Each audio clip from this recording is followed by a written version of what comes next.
I stand alone at the airport with 2 heavy suitcases, staring at the departure board while my friend's messages suddenly stop. My phone has been quiet for almost an hour, and the silence has become the loudest sound in the empty hall. I scroll through our chat hoping for a reply, but the screen stays gray. The flight is 20 minutes from landing in a foreign city where I have never been, and somewhere 3 women I trusted are walking out without me. Around me families reunite with shouts and laughter, and I stand still like a forgotten piece of luggage nobody wants to claim. I call my best friend for the 3rd time, and the phone rings 4 slow times before going silent. Then a single text arrives, the words cold and carefully spaced.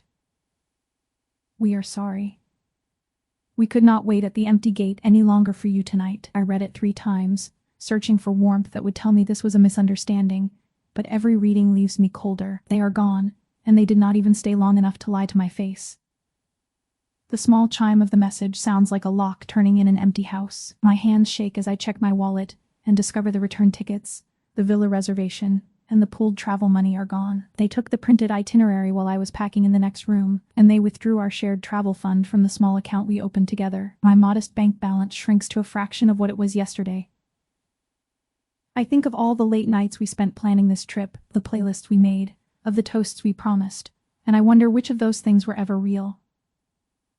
The boarding passes are gone, the villa confirmation is gone, even the small envelope of emergency cash I kept inside my laptop sleeve has been lifted from my bag. My phone battery has been blinking red for 10 minutes, and my charger is buried in the bottom of one suitcase. I am now a stranger in a country where I cannot speak the language, with no ticket, no reservation, no cash, and no friend willing to answer my calls. The late hour has swallowed most of the crowds, and the few remaining voices speak in tones I cannot understand.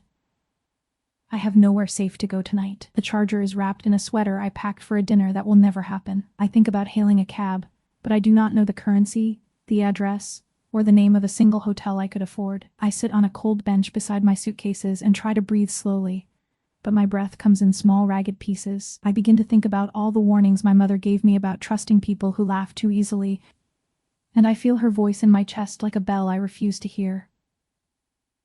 I call my fiancé and the phone rings twice before he answers with a hurried tone, as if I have interrupted something far more important than my own panic. Instead he sighs, the small impatient breath of a man asked to fix something he believes I have broken. He tells me I am always causing problems and says he will call me tomorrow. He tells me to calm down, find a place to sleep, stop being dramatic. I hear him sip a drink between 2 sentences, and the sipping tells me he has been comfortable while I have been praying for someone to come for me. I sit beside my suitcase and quietly cry, trying to hide the tears from any passerby by pretending to study my dying phone. I pull my hair forward to curtain my face and press the heels of my hands against my eyes until I see stars. I think about the girl I was before this trip, the one who believed love and friendship were safe places where a heart could rest. And I feel grief for her as if she has died in a car I did not see. I whisper to myself that it will be all right, but the words taste like dust. A convoy of 3 completely black luxury cars arrives quietly at the private side entrance opposite my bench, engines synchronized in a low, expensive hum. The lead car carries no flag, no insignia, only tinted windows that turn the passengers into moving shadows. I watch them glide into the terminal with a precision that feels almost choreographed, each vehicle slowing at exactly the same moment. They park in a small roped-off lane reserved for people who do not ask permission, the kind of lane I have only seen in films. The vehicles form a tight line, and a quiet hush falls over the small group of travelers still left at this late hour. Security guards who were slouching a moment ago become rigid, eyes widening as they touch the small earpieces tucked into their lapels. 6 men in perfectly tailored black suits step out of the lead car with such practiced ease they seem to be everywhere at once. The air around them tightens, as if the terminal itself has agreed to lean in and listen to whatever they have come here to do tonight. A powerful-looking Mafia boss steps through the side doors, and his entrance changes the temperature of the room the way an open oven changes a cold kitchen. He is tall, broad-shouldered, dressed in a dark coat that costs more than the rent of my apartment, and he walks as if the floors have been polished for him alone. His men part like water around him, and I notice the square watch, the slight scar along his jaw, the way his eyes scan the room without ever resting on any single object. His gaze finds me across the empty hall. He walks toward me without hurry, each step landing with a soft, certain sound that seems to quiet the hum of the air conditioning. He stops a polite distance away, close enough to speak softly, far enough to make it clear he is not here to frighten me. He says my name, my whole name, the way a person says a thing they have practiced saying for years. I see the surprise in my own face reflected in his dark eyes, and I feel the color leave my cheeks at the sound of his voice. My fear rises like a hand closing around my throat, and every headline I have read about strangers tells me I should stand up and walk away. I assume he is here because I have somehow gotten involved in something dangerous, perhaps because the pooled travel money raised unseen flags. Coincidences do not wear silk ties and walk with entourages, and coincidences do not know a stranger's full name on a Tuesday night. My legs have forgotten how to listen to me, and yet he tells me he knows exactly what happened tonight. He says my friends left me at the gate, that they took the tickets, the money, and the villa reservation, and they are already driving away in a car I will never find. He says it without drama, without the satisfaction of a man who enjoys delivering bad news. He says, "You were left behind," as if those were the only 2 words my whole night needs to be described, and the simplicity of them makes my eyes sting with a fresh, sharp grief. He watches my face and does not look away. He reveals that his private jet is waiting on the runway, ready to fly me somewhere safer. He tells me the crew is ready, the cabin is warm, and there is a bed in the back if I need to lie down. He says this the way other people say there is coffee in the lobby, as if private jets were ordinary things to be mentioned politely between strangers. I cannot decide whether he is offering a rescue or a trap, but the phrase "waiting on the runway" sounds like a small piece of solid ground in a night that has been nothing but sinking. I glance at my dead phone and my patient suitcases waiting at my feet. I tell him I do not know him, and I will not get into his jet. I tell him my father taught me never to accept a ride from a stranger, and that I do not care how warm the cabin is. He listens with his head slightly tilted and his eyes not leaving mine, and I realize he is not offended by my refusal. My voice shakes at the end of the sentence, and he hears it without using it against me. He nods slowly and says, "I understand," and the understanding sounds almost tender, almost like the kind of understanding I used to receive from people who loved me. He says, "You do not have to trust me. You only have to trust that I will not hurt you." The words land in me like a key turning in a lock I did not know I had been holding shut. I think about my friends who said they loved me and left me, my fiancé who said he would protect me and hung up on me, and the man before me offering nothing but the promise that he will not do the things they just did. I am not ready to believe him, but I am not ready to keep sitting on this cold bench either. His men quietly surround the area, not with menace but with a practiced patient choreography that makes the space feel smaller and safer at the same time. One of them gently steers a passerby away from my bench with a soft word. Another places a folded coat beside me without speaking. It is clear this is not an ordinary businessman, and even his kindness has been trained into a system designed to make sure no one in his orbit goes without something warm to hold for the rest of the long cold night. I recognize him from whispered conversations overheard in the cafes of the city I was visiting, the name spoken between sips of coffee, as if the words themselves might burn the tongue. They call him the fixer, the quiet hand, the man whose signature appears at the bottom of every important deal in 3 countries. They say he ended a war between 2 rival families with 1 phone call and a glass of wine he did not finish. They say any camera pointed at his face ends up with a shattered lens and a quiet replacement from a shop that does not ask questions. I ask him why someone like him would ever care about someone like me, and I have to repeat the question once because my voice shook the first time. I ask whether this is some kind of mistake, whether I have been confused with someone else, whether the airport has paged the wrong girl to the wrong side of the terminal.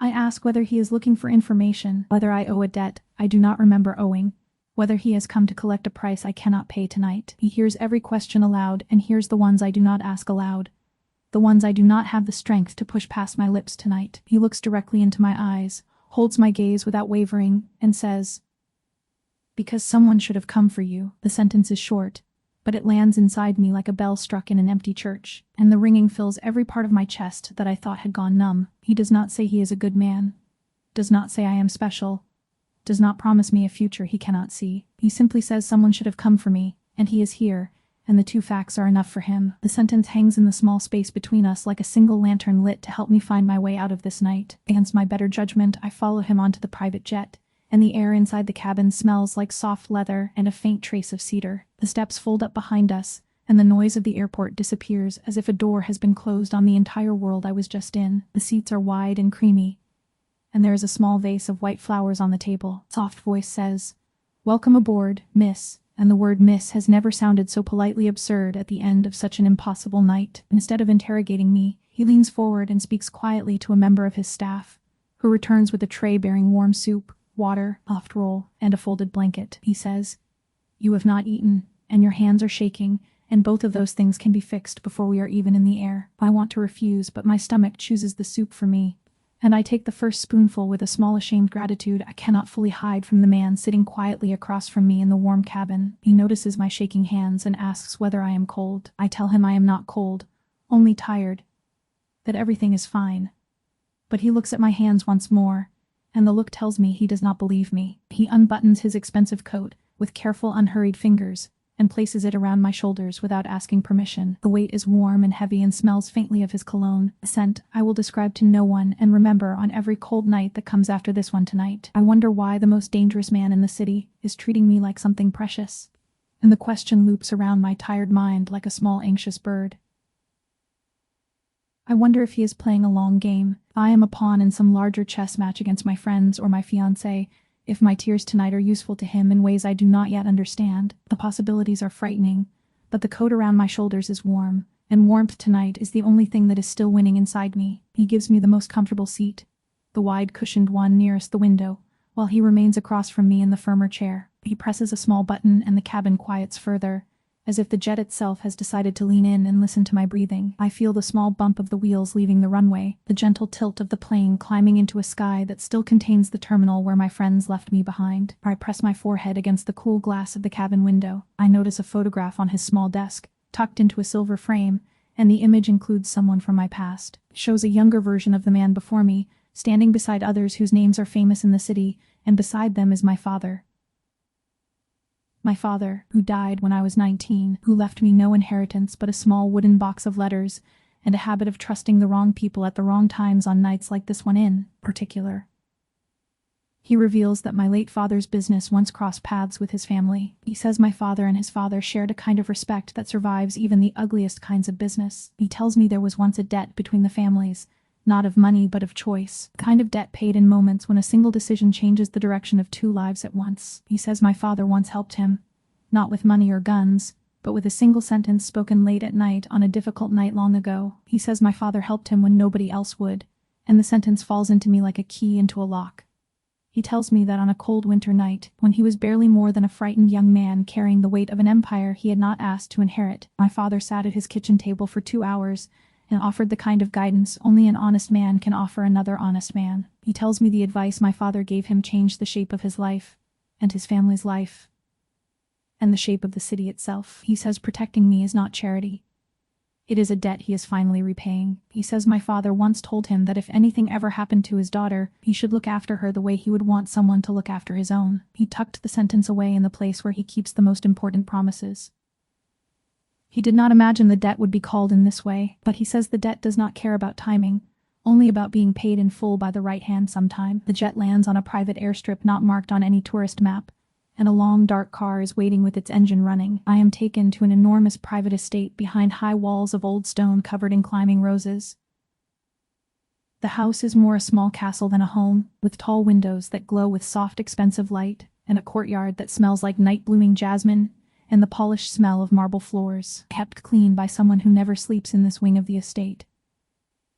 His men watch me walk beside their boss with a look I cannot quite read, the look of soldiers watching their general bring home a stray kitten from a winter field they do not normally patrol. They glance at one another when he tells them to prepare a guest suite on the far end of the east wing. One of them, the youngest, almost opens his mouth to object before remembering his place and lowering his eyes. They have seen him protect 100 people and never once carried a coat in his own hands. He gives me an entire guest suite instead of forcing me to stay near him. The suite is larger than the apartment I grew up in, with fresh sheets that smell of lavender, a small fireplace already lit, and a pair of soft slippers beside shoes that fit me perfectly, even though he did not ask my size.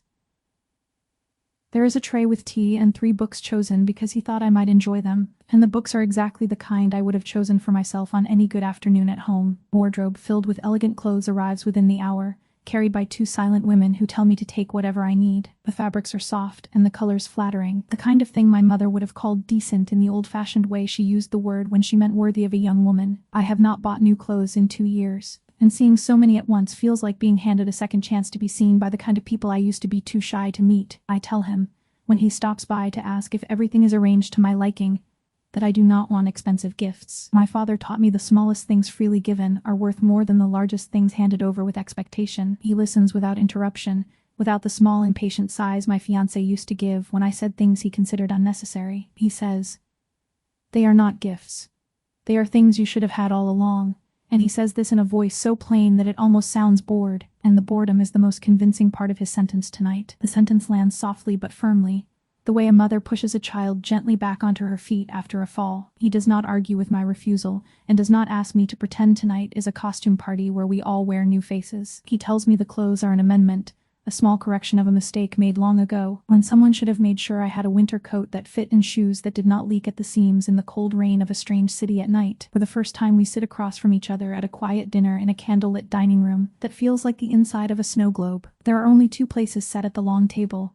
The distance my mother always said was polite for strangers who might someday become friends. He asks whether I have any allergies, whether I prefer fish or meat, whether I can eat spicy food. The questions are so practical that I almost laugh because they are the questions a kind father asks a daughter.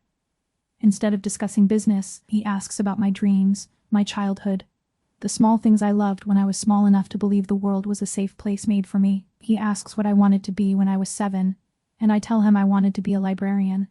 He asks what I love to read, and I tell him old letters. He asks what I miss most about my father, and the question is so gentle that I do not notice the danger until the answer has already left my mouth. Despite everything, I laugh at one of his unexpectedly dry jokes, and the laugh surprises me because I did not know I still had it inside me. He makes a quiet comparison between a customs officer and a bad poet, and the comparison is so absurd that the laugh escapes before I can stop it. He pauses and looks at me the way a person looks at a candle they did not expect to find still burning in an empty room, and his eyes soften in a way I will remember on many lonely nights. He stares at my smile for several seconds, revealing a softness nobody around him has ever seen on his face. His men glance at one another in the doorway with the hidden surprise of men who have just witnessed something they were not sure their boss was capable of doing in their presence.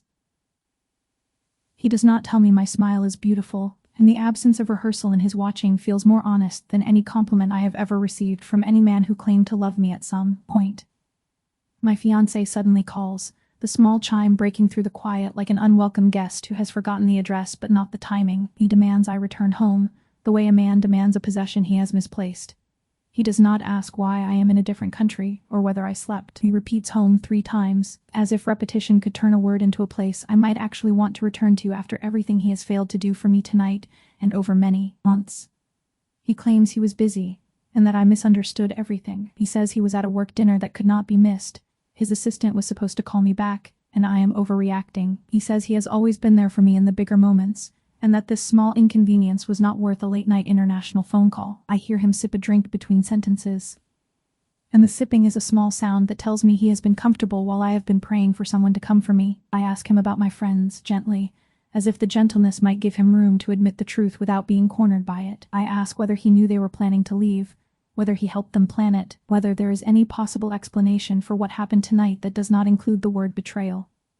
He becomes defensive, his voice tightening into the clipped tone of a man preparing a defense instead of offering any kind of real explanation for his part in it all. The boss notices my expression from across the table and realizes the man on the phone is manipulating me in real time. He does not reach for the phone and does not make a single move that would take a choice away from me tonight. He tells me, with a calm that feels almost holy after the chaos of the last 24 hours, "You decide who deserves access to you." The sentence is gentle and true, and does not belong to him any more than it belongs to me or anyone else here tonight.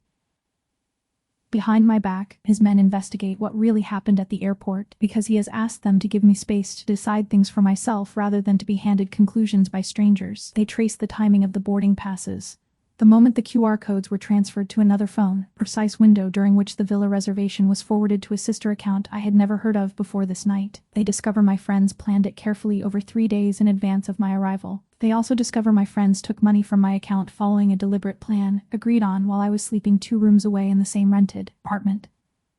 They watched me open the savings app dozens of times and memorized the pattern I used to unlock it. They emptied the account in 2 careful withdrawals spaced 4 minutes apart, the kind of spacing used when a person wants to avoid a transfer being flagged as suspicious by the small algorithms banks use to protect people like me from people like my friends.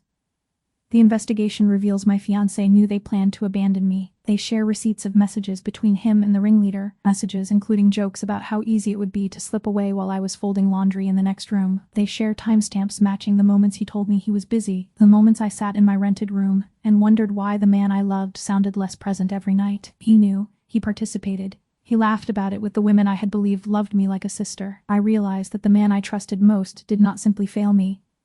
He planned to leave me behind. And the realization arrives like the slow, quiet sound of a drawer being shut forever on a small hopeful letter I wrote him years ago. He did not forget to come for me because he was careless. He made a series of small, careful decisions that ended with me standing alone in an empty terminal in a country where I did not speak the language of the people around me at all tonight. I finally cry in front of the Mafia boss, and the tears are not quiet this time. I cry for the friends who left me. I cry for the fiancé who planned to leave me. I cry for the girl I was before this trip. And I cry for the small, hopeful letter I wrote to my future self. I cry with my hands over my face the way children cry. And I do not apologize for the sound I am making, because I am too tired to pretend that my grief is small enough to be polite tonight in front of this man. Instead of immediately embracing me, he waits until I reach for him.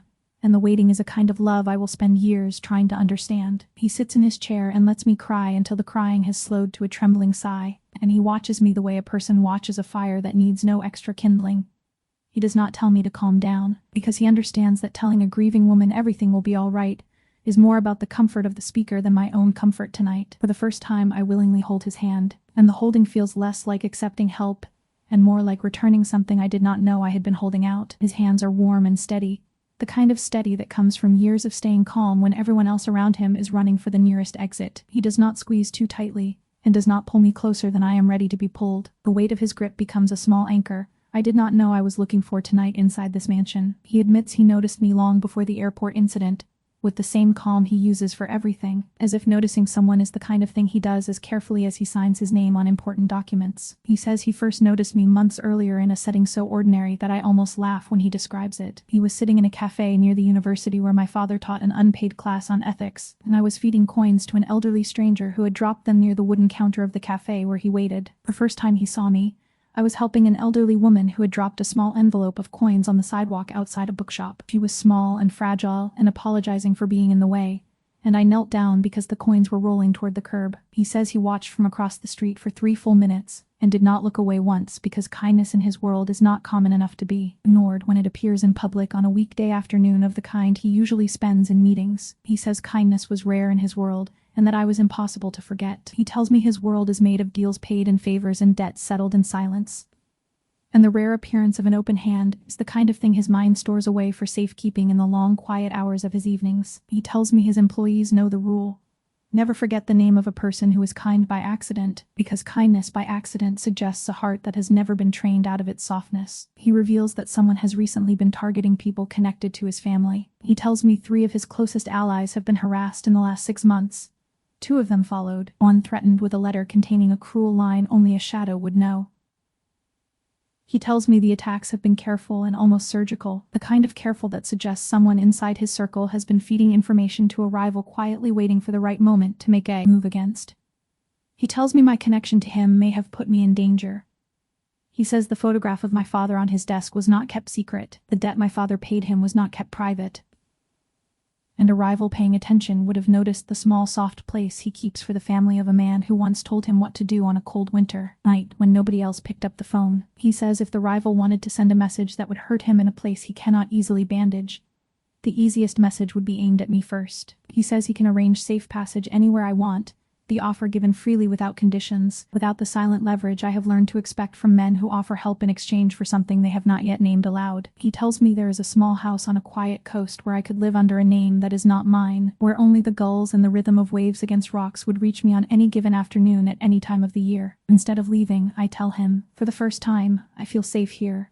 And the sentence leaves me before I can soften it with apologies. I tell him I am not ready to disappear.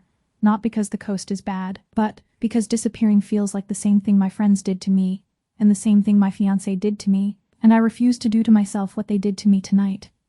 I would rather stay in the place where someone has finally looked me in the eyes tonight. Quiet evening at the mansion suddenly turns chaotic when the security system activates. The lights in the dining room shift from warm gold to a sharp clinical white, and the men at the doors disappear in a single practice motion. I hear, from outside the high windows, the sudden ugly crack of a car being hit too hard. The Mafia boss does not freeze. He simply stands, takes my hand, and says the single word come in a voice I will remember as the voice that saved me tonight. Gunfire erupts outside, the small, sharp, fast kind of sound that arrives in clusters of 2 and 3, and tells the listener the people firing know what they are aiming at in the dark. The guards rush into position along the outer hallway in patterns that suggest rehearsed choreography. The boss pulls me toward a door that looks like a bookshelf but opens at his touch to reveal a hidden corridor that smells of old stone and a secret kept for years inside the mansion tonight. He personally takes me into the hidden safe room, a small heavily reinforced chamber built into the heart of the mansion, walls thicker than any walls I have ever touched, and a door that locks from the inside in a full minute of careful turning. The room is small but not uncomfortable. A soft bench, a small cot, a bottle of water, a narrow window of thick glass onto a courtyard I had not yet seen. He sits me down with gentleness that is almost absurd in this moment, and he does not leave me alone inside the small room tonight. I see his fear for the first time. The quiet, controlled fear of a man afraid of exactly one thing that has just arrived in the doorway. He is afraid I will be hurt, afraid the danger he warned me about will reach me before his men can draw a careful line between the threat and the person it was meant to punish through him. He is afraid the small promise he made me on the jet is about to be tested in a way he cannot fully control tonight with the men he has trained for this kind of night. He tells me, in a voice that shakes only slightly, not to leave his side. He says, "Stay where I can see you," and the phrase is more honest than any promise he has given me since he walked across the terminal. He does not tell me to be brave, does not tell me the danger will pass quickly this evening. He simply tells me to stay where he can see me, and the simplicity of the request tells me he needs me to be near him the way a man needs a small certain light in a flickering room. His men discover that someone inside the organization betrayed him, and the discovery arrives through a short tense phone call in a language I do not recognize. The caller tells him the leak is not in the lower ranks, not in the hired security. The leak is much closer, in a place where the boss has trusted the same small handful of people for many years. The betrayal was built slowly and patiently over months, the way an ivy grows along a wall until the wall cannot be separated from the plant. The evidence points towards someone connected to my former fiancé, including a hotel receipt in a city he visited 3 weeks ago paid with a card whose name belonged to a shell company linked to the rival. It includes a phone log showing calls he made at hours when he told me he was sleeping, calls routed through an app that erases itself after each conversation. It is the small, quiet, careful kind of evidence that people build when they believe they will never be caught. I discover my fiancé gave information about me to the enemy.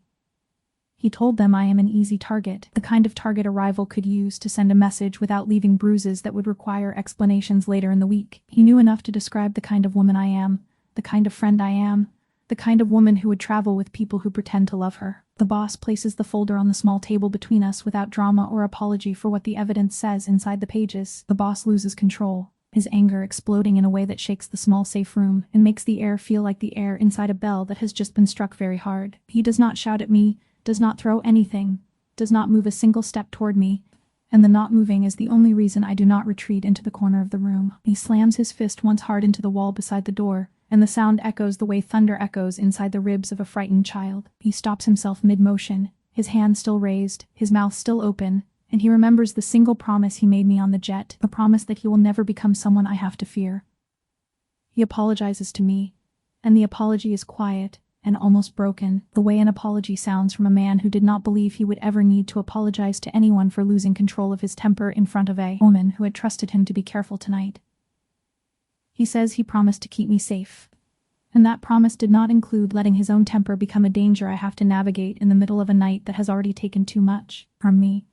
He says he lost someone close to him once because he could not keep his temper to himself, and he has spent years learning to count to 10 before the first strike lands. He says this without looking at me, and the not looking is itself an apology I will not soon forget tonight. I realize his tenderness is not an act, that the careful hands that buttoned his coat around my shoulders were the same hands that almost broke against the wall of this safe room tonight. I realize the man who walked across the airport is the same man who sat across from me at dinner and listened about the books I love. I realize the man who sent a wardrobe I did not ask for is the same man who apologized for slamming his fist into a wall because the apology was about me, not about him tonight. My ex-fiancé arrives at the front gate demanding I return, and the demand reaches me through the narrow window of the safe room as a muffled voice carried on cold air. He tells the guards I am his, and that I belong with him, that the Mafia boss is using me, that I have been manipulated by a man who knows how to make a frightened woman believe she is being rescued from her own difficult life by a stranger who came for her tonight. He claims the Mafia boss only wants to use me, that I am a symbol, that I am the small soft piece of the puzzle that will make a larger colder story complete in the eyes of his rivals. He says the boss has collected daughters and sisters and cousins before me, that the mansion is full of women who believed they were being rescued and eventually became comfortable pieces of a life they did not choose for themselves when they first arrived at the gates many years ago. Instead of staying silent, I tell my fiancé exactly how deeply he betrayed me. I tell him he did not simply forget to come for me. He planned to leave me, and the planning is the part that cannot be undone by apology. I tell him he gave information about me to the people who tried to hurt me tonight, and the giving has permanently changed the shape of my ability to trust him, not because I am angry, but because I can no longer pretend to be safe with him anymore tonight. I refuse to return to the man who abandoned me. I tell him the apartment he shares with his mother is not a home I want to return to, that the friends who plan to leave me are not friends I want to welcome back, that I will not return to a life that taught me to mistake his casual cruelty for a form of love. The refusal is a sentence I have not said out loud before, a sentence that has been waiting inside me for many years even before this country tonight. He does not claim ownership of me or force a decision, and the not forcing is the most disarming thing he has ever done in my presence tonight. He stands beside me, half a step behind me, and does not touch my arm, does not put his hand on the small of my back the way men do when they want to remind a woman she is being guided. The standing tells me the choice I am about to make will be mine, only mine, made without any weight added to one side of the scale tonight. I take his hand and tell him I want to stay, not because I need protection but because I love him, and the loving is a verb I have not used sincerely toward a man in many years. I tell him the word love is not a word I use casually, that I have not said it to my fiancé in months, because the word had begun to feel like a small coin I was spending on a man who had begun to spend it. For me, when he began to laugh about me with my friends in private without ever telling me, he admits that before meeting me, he believed love was weakness. And the admission arrives with the slow, careful weight of a confession rehearsed many times in private and never expected to be said aloud. He tells me his world taught him love is a crack in the armor, small opening through which an enemy can slide a blade slowly enough that the blade is not felt until it has done its damage. He tells me his father taught him to keep his heart in a different city from his body forever. He says I became the one person he would risk everything to protect, and the sentence is not a declaration or a promise but a quiet certain admission that has been building in him for months. He says I have become the one fixed point his life has been quietly turning toward for months, the one fixed point his heart has been quietly building a small steady fire beside in the long cold hours when he allowed himself to imagine a future. That did not include loneliness at the top of the stairs. Months later, I look back at the airport where I was once abandoned, and I am standing beside the man who came for me, and the standing is not a rescue or a debt but a choice we both made. I am standing beside him, because he taught me what it felt like to be chosen, and the choosing is mutual, the mutuality, the part nothing in my life before this night ever taught me to expect from any man who had ever claimed to love me in the way I needed. I am not the same woman who stood alone on a metal bench with 2 heavy suitcases and a dying phone. I am a woman who has been broken and repaired and has decided, slowly and carefully, that the repairing is worth the effort of being loved in a way I now know how to recognize, and how to return to him on every ordinary morning that follows this extraordinary night. The image of him walking toward me across the terminal on the night I was left behind is a picture I will keep in the small wooden box my father left me. Beside the old letters and the folded poetry I have never been brave enough to share with anyone until this man earned the right to see them by walking toward me when no one else would on a night I will never forget as long as I live and breathe and love him in return for the rest of my life. His hand is warm in mine as we walk away.